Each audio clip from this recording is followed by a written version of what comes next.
அண்மை செய்திகளை பார்த்து வருகிறோம்.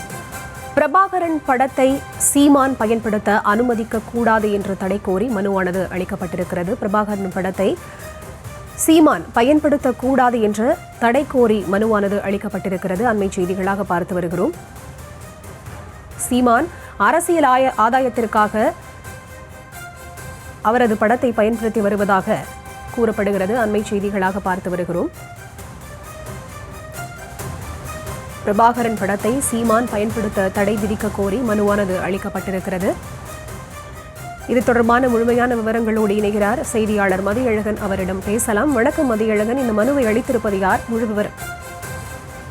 சென்னையைச் சேர்ந்த வழக்கறிஞர் எல்கே சார்லஸ் அலெக்சாண்டர் என்பவர் சென்னை உயர்நீதிமன்றத்தில் மனு ஒன்றை தாக்கல் செய்திருக்கிறார். அதில் எஸ்பி ஆதித்தனார் அவர்களால் நாம் தமிழர் கட்சி கடந்த 1958ஆம் ஆண்டு துவங்கப்பட்ட நிலையில் அவருடைய மறைவுக்கு பின்னர் இயக்குனர் சீமான் 2010ஆம் ஆண்டு முதல் நாம் தமிழர் கட்சியினுடைய தலைமை ஒருங்கிணைப்பாளராக கட்சியை நிர்வகித்து வருகிறார். இந்நிலையில் விடுதலை புலிகள் மற்றும் இலங்கை அரசுக்கு இடையே கடந்த 2009ஆம் ஆண்டு போர் நடைபெற்ற பொழுது அந்த அமைப்பின் தலைவர் பிரபாகரனை சீமான் போர் முனையில் நேரில் சந்தித்ததாகவும் அந்த சந்திப்புக்கு பின் AK-47 ரக துப்பாக்கியில் போர் பயிற்சி எடுத்ததாகவும் தமிழகத்தில் பரப்புரை மேற்கொண்டு வருகிறார். முன்னாள் பிரதமர் ராஜீவ்காந்தி பிரச்சாரத்திற்கு தமிழகம் வந்த பொழுது உயிரிழந்த நிலையில் LTTE அமைப்புக்கு இந்தியாவில் தடை விதித்ததுடன் கடுமையான நடவடிக்கைகளையும் மத்திய அரசு மேற்கொண்டு வரும் நிலையில் மத்திய அரசு பல்வேறு பாதுகாப்பு நடவடிக்கைகளையும் எடுத்து வரும் நிலையில் இலங்கை போர் தொடர்பாக வன்முறையை தூண்டும் வகையிலும் மார்பிங் செய்யப்பட்ட புகைப்படங்களை சீமான் பயன்படுத்தி வருவதாகவும் அந்த மனுவில் தெரிவிக்கப்பட்டிருக்கிறது.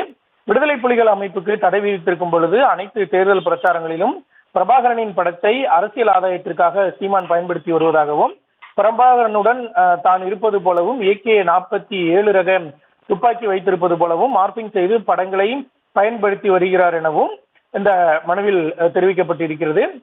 கள்ளக்குறிச்சி தேர்தல் பிரச்சாரத்தில் முன்னாள் பிரதமர் ராஜீவ்காந்தியை நாங்கள் தான் கொலை செய்தோம் என சீமான் பகிரங்கமாக பேசியிருக்கிறார். அதனால் தடை செய்யப்பட்ட விடுதலை புலிகள் அமைப்பின் தலைவர் பிரபாகரன் படத்தை பயன்படுத்த சீமானுக்கு தடை விதிக்க வேண்டும் என மத்திய மாநில அரசுக்கு மனு அளித்தும் அந்த மனு மீது எந்த நடவடிக்கையும் எடுக்கப்படவில்லை எனவும் மனுவில் தெரிவிக்கப்பட்டிருக்கிறது. அதனால் பிரபாகரனின் படத்தை பொதுவெளியில் பயன்படுத்த சீமானுக்கு தடை விதிக்க வேண்டும் எனவும் மனுவில் கோரிக்கை விடுக்கப்பட்டிருக்கிறது. இந்த மனு விரைவில் விசாரணைக்கு வரும் என்று எதிர்பார்க்கப்படுகிறது.